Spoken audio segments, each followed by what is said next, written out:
Greetings and welcome to another edition of AUHSD Future Talks. I'm your host, Michael Matsuda, the Superintendent of the Anaheim Union High School District. And as our 7,000 plus podcast listeners know, this show is dedicated to the future of education. And there is so much at stake as we speak to our next guest, an amazing educational leader, Jean-Claude Brizard. Jean-Claude, welcome to the show. Mike, thanks for having me.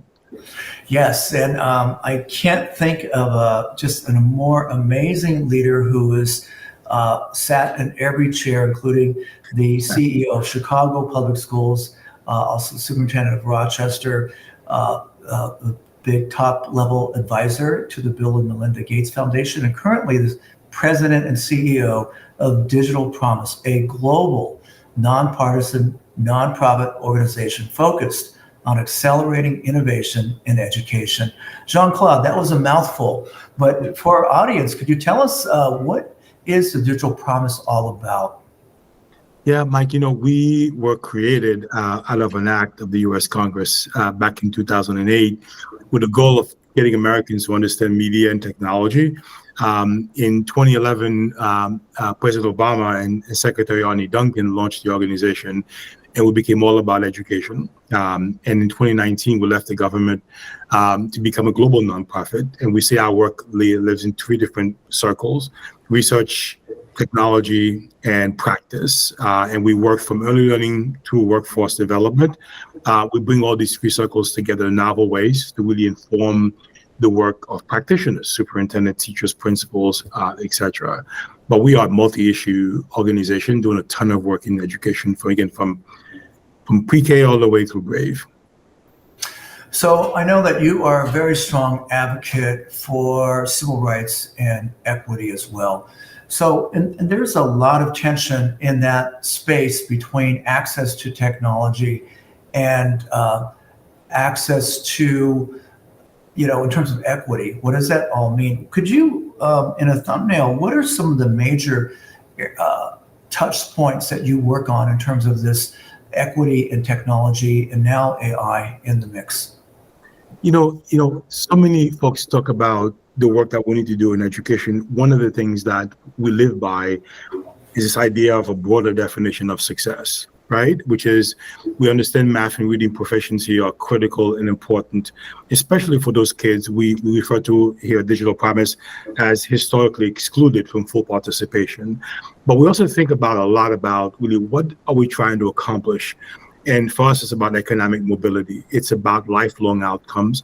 As a father, in my kids, for example, I care about their reading and math proficiencies, but what I really care about is their lifelong success, which is why I think of this idea of a broader definition of success. So when you look at our work, the arc of our work, whether it be looking at pedagogical practice, how kids learn math, how kids learn reading, how kids learn science, we also really worry about the transition from high school to post-secondary. And there's a lot of fallout there. We worry a ton about college entry and persistence, or better yet, post-secondary entry and persistence. And we care about this idea of lifelong outcomes, economically, well-being, and of course, that kind of personal agency. So we think about equity in its pure sense. The kids or the young people, the learners, frankly, who typically don't get access to the economic engine of this country are getting access to it. And we understand that work starts in the early grades, and we have to inform both the systems architecture for getting there, but we also double down on what happens in schools, what happens in classrooms, and of course, making sure that kids have access to the best learning sciences and the best technology that's going to help them actually get there. Digital Promise is one of the major partners in this upcoming AI Summit. And we were just talking about that before the show. It is sold out. We have over 70 districts from 22 states and 5 countries coming. So it's to Anaheim. We're really excited about that, JC. And you talk about the need for systems architecture in terms of equity and access to technology. Now that we put AI in the mix, what do you see the role of AI, the promise of AI, are conversely maybe the problems in terms of creating another access gap between the have and the have-nots? No, it's a great question. Let me just say that we are bullish about the possibilities AI bring to the conversation to supporting the work. But a lot of us are also worried that it's a shiny new object, and a lot of people are saying, "Oh my God, AI is go gravitate toward that," without fundamentally remembering this is about teaching and learning. It's about the work of making sure kids are learning. Their AI has a massive potential in terms of really elevating pedagogical practice, pushing curricula, really helping us understand how to get personal with each child. At the same time, we worry about making sure that young people or learners are prepared to manage the machine and not the other way around. So one of our big push is this idea of computational thinking pathways. So how do you move from teaching kids coding to things like algorithmic thinking, pattern recognition, right? So they understand the basic functions of how technology works. At the same time, we also pretty bullish about making sure we meet the foundation of access to this kind of work, which is, again, the digital equity work that we need to do, access to powerful devices, access to broadband, making sure our teachers know how to use technology in the classroom. Let me add one last thing to this, Mike, which is really important. One of the things that really worry me is that, folks talk about AI, but forget that AI becomes an education technology conversation work, right? Because school districts don't buy AI. They're going to buy platforms and EdTech products that have AI inside of it, making sure that the AI or the work of that EdTech is based on solid science, that it does have some level of efficacy, it does what it claims to do, and that the procurement officers, the districts, are driving the agenda about what comes into their districts. Because right now, so much of technology or EdTech goes to districts through word of mouth, what I call the social network. As a former superintendent, I mean, I know it. When I was in Chicago, I would call my friends in LA, in New York, and other places like, what are you guys using? Or this vendor came to me selling this stuff. What do you think? Are you guys using it? To a much more objective set of outcomes on ed technology and making sure the AI follows suit, that we trust these ed tech companies to do the right thing about producing and procuring and pushing things that actually work for the kids in front of us. You bring up a really, really important point about the cost. You're talking about working with procurement and the fact that a lot of these new shiny objects are embedded in management system products, and then passing the costs on to districts.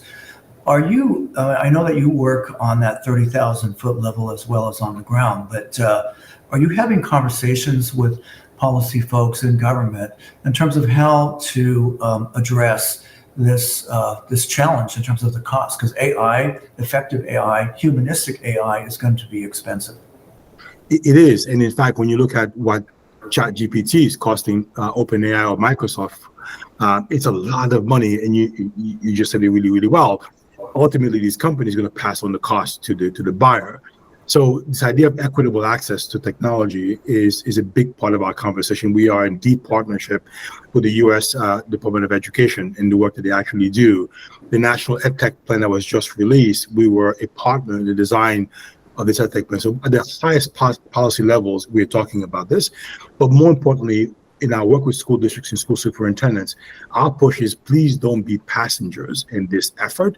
Be crew, be a leader in pushing what you need, because without equitable access to these powerful technologies, developing countries, poor learners in our communities in the US here are going to be left out. And ultimately, the same young people, the same learners who had access before this are going to get greater access in the future. So it has to start a place where we're thinking about making sure, not that it's necessarily cheap, but more importantly, it's accessible to all learners, not just the ones who have the money or the districts that have the money to buy into the next layer of work. So yes, we're working at every level to make sure that is understood by the education sector.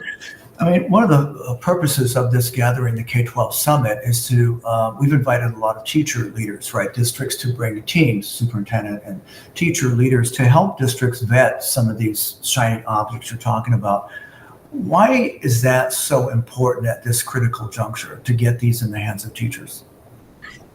One of the things that a lot of us worry about, especially when it comes to ed tech, is that, again, people are not buying from a position of power and strength and knowledge.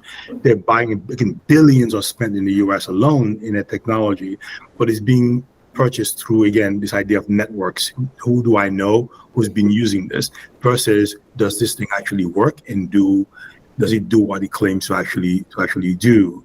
So there's a lot of effort in making sure that layer on all of this with AI that is being done in a way that empowers the user. When you look at, again, who's buying edtech products, who's going to be buying AI in education, they're the ones who can drive the market. And until we understand our collective power in doing that. And look, LA, New York, Chicago, can drive a lot. The state of Texas can drive a lot. When you look at, for example, pick a state in the US like Connecticut, a lot of small districts, but collectively they have the purchasing power of it, I would argue, more than in New York City or Los Angeles for that matter, right? So it's that kind of collective buying power I think we have to leverage to make sure that the producers of these technologies understand they have to serve the needs of our districts, of our purchasers, and ultimately, frankly, the learners in front of us. So it's interesting, I see a parallel to the prescription drugs and pharmaceuticals, right? And absent the government getting more involved in this, are you suggesting that districts maybe come together and create consortia to leverage their purchasing power? Absolutely. And I think there is a play for the state to also play a huge role. You think about the state of California, with the number of kids in districts across the state. I mean, the state education department here in California can do a lot in driving purchasing. I mean, the word out in the street when it comes to publishing companies, right, is that Texas and California drive the market. You think about that kind of collective buying power. Yes, we can make that happen. Because I'll tell you, if we don't buy it, I don't care what they produce, it's not going to see daylight. I mean, we're the ones who have to be in the driver's seat to tell the companies that this is what we want. And by the way, there's a lot of companies who do care about the ideas of impact, the ideas of making a difference. So we have to make sure that they are getting the visibility, frankly, and not just the ones who are out there to make a dollar or to make a buck. There's a lot of anxiety out there, especially when you talk to like teachers, leaders, like teacher union leaders. Okay, have you and Digital Promise had interaction with many of the state or national union leaders about how maybe assuaging the fears that are out there about AI taking away jobs? We have not had that specific conversation, but we are in touch, especially with the NEA, right, in terms of the work that they're actually doing. There's a lot of folks who are looking at the new mental model for teaching. And Cal Bazil at Arizona State University will tell you that the one teacher, one classroom, or one teacher, one pod, as to coin her specifically, is a bit dated and figure does not serve the needs of young people. At the same time, makes the job unsustainable. So when you think about this idea of rethinking the team teaching model in schools, which could include parents, and AI can be a partner and a leverage for that, right? Or for that kind of work in getting to the needs of young people. I don't see a world that is successful where machines are taking over the jobs of people, although some will try, right? But we're not going to get successful. But where the AI or the technology supports the teaching and learning cycle and is a partner with the teacher. In fact, I was just talking to an edtech company this morning, and we were aligned completely. One of the great edtech companies that, when you look at the way tech products often design, it centers the kid, the student, the learner, right? And forgets about the fact that there's an educator sitting side by side that needs to be engaged just as well to making sure that protagonist is supporting the work that is going to be happening with kids and the technology and the curriculum. And I'll paraphrase the late Dr. Richard Elmore at Harvard, who often said that the most important relationship in education is between students, teachers, and content. But we really know it's students, teachers, families, and content. The question of AI or technology is how is it enhancing that relationship? Mm-hmm. And not replace what needs to happen between human beings, because learning is a human endeavor. Education is human development. And no machine can ever replace that. It can enhance, accelerate, and support. It cannot replace the work of the human in supporting other human beings. Jean-Claude, you work through Digital Promise. You have a large consortium of districts, and you have a lot of conversations with superintendents. What are they telling you on the ground? What is it that they need in terms of how to integrate and use these powerful AI tools? Like we see, so our League of Innovative Schools maybe is a bit different than most, because these are, like you, some of the most progressive leaders in America. So they don't sit back and wait for things to actually happen. But I'll tell you what I'm hearing collectively across the country. And I see two camps. There's some who are bullish, who are taking the bull by the horn, who are leading the conversation about what this means to their work. Again, they fully appreciate and understand that this is about teaching and learning. And there are some who are saying we're taking a more wait and see approach. Well, let's see how this thing plays out and see what it's going to do. I would argue, please, for folks not to do the second part of this, because then you become, again, passenger. You become passive in the conversation, and these big tech companies, the big AI stuff will do things to you, versus you driving the agenda and saying, this is what I need in my school districts. So that really, really is important. I'll tell you this, really smart superintendents understand that a coherent instructional system is the most powerful thing you can build. Yes, having that kind of long view around outcomes and success definition. And they see AI or they see technology as an enabler in doing that. So please don't be passenger. Please don't be passive in this. Be a leader, like frankly what we're seeing in some of the best soups, like you, Michael, frankly in Anaheim Public Schools. For our guests that are coming to this conference in March 1st and 2nd, and all of those who will be watching through live stream, what is your advice to these district teams that are coming in? What do you think that they should be looking for to take away? So I would say first, as you know, this conference primarily is going to lean on practice. So it's going to lean on the protagonists, the folks who are doing the work. So I would say it's one of networking and learning from each other, learning from the panels and folks who are presenting, because you're going to see colleagues that you're talking about what they are doing. Take away concrete work you can do. And I would argue too, while this is about teaching and learning, to expand your horizon, that this is more than just that. We look at school operations, for example. What could technology or AI do to enhance that particular process, whether it be busing, human services, etc.? Because ultimately, all these district functions support the work of the teacher in the classroom, right? I used to tell principals when I was a superintendent, if you can feel food services and transportation, then it's not working.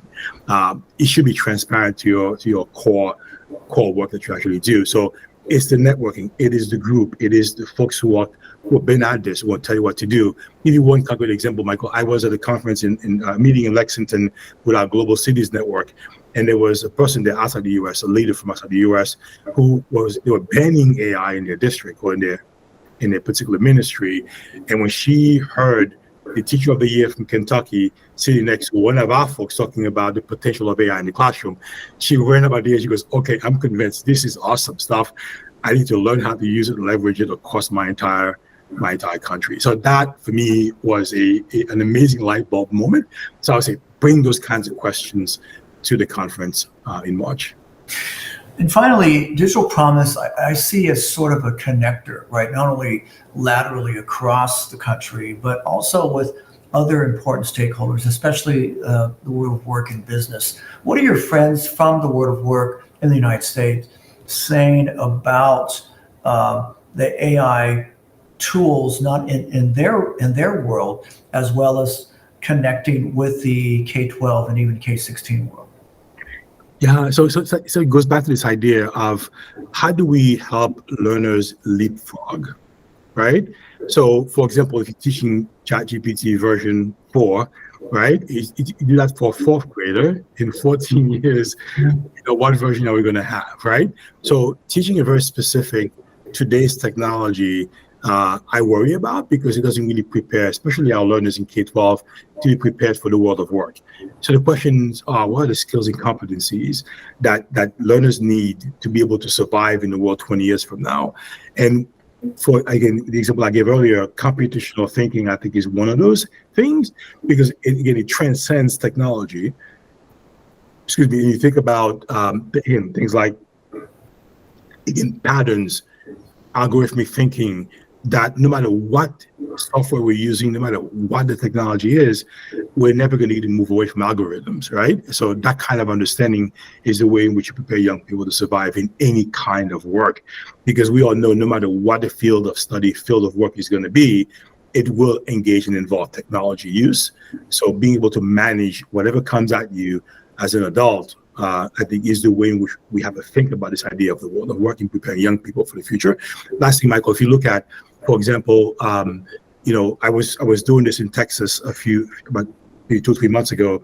I took the job description of a prompt engineer and I put it in front of the group. I said, what do you read? What do you see? Nothing in there was about coding, right? It aligned very well to college and career readiness standards, aligns very well to what we're seeing on the portrait of a graduate, right?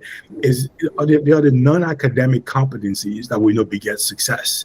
Can you work in a team? Can you extrapolate from content? All these things we all know, which are critical around college and career readiness, they still matter and align to today's work. Well, amazing 20 minutes with you, Jean-Claude, and we look forward to hearing more of your wisdom at the K-12 AI Summit in Anaheim, March 1st and 2nd. Thank you so much. Thank you. I'm looking forward to being there.